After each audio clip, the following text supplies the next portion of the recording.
پیش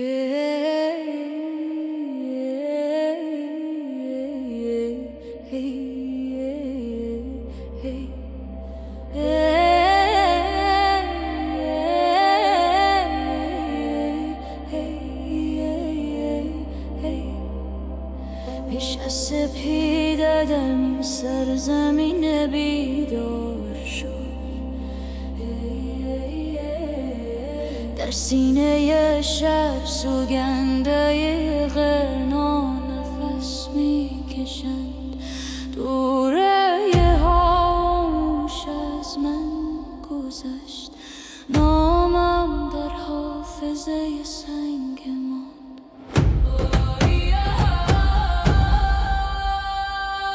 آهن سرد میشود، خون خوش میشود، اما کلمه هرگز نمیزند. دلی که یک بار راه افتاد، بازگشت را انتخاب نمیکن.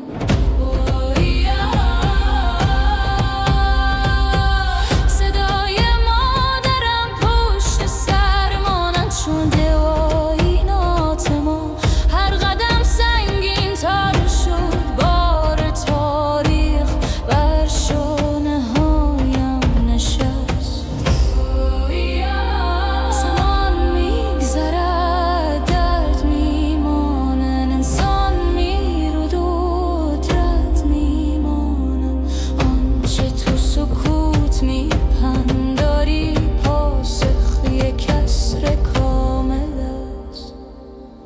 با نام خاکستر را با خود میبرد، حتی اگر آتش خاموش شود اثر میماند. اگر روزی تنم به خاک بیفتد، سخنم در این زمین خواهد ماند.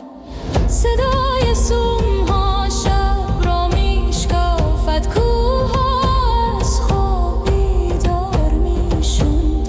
هر پژواک به خاطر بدل میشد و در زمان بی پایان حل میگردد.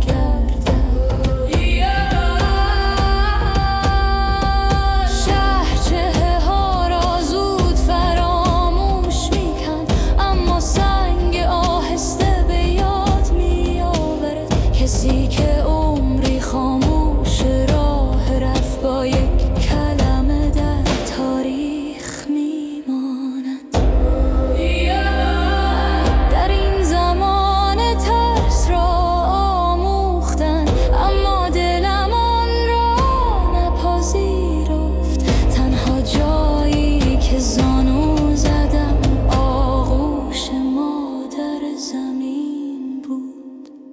با نام خاکستر را با خود میبرد، نامم پراکنده نمیشد، گم نمیشد. اگر برم ردم میماند، اگر صدا بماند عصر خواهد شنید.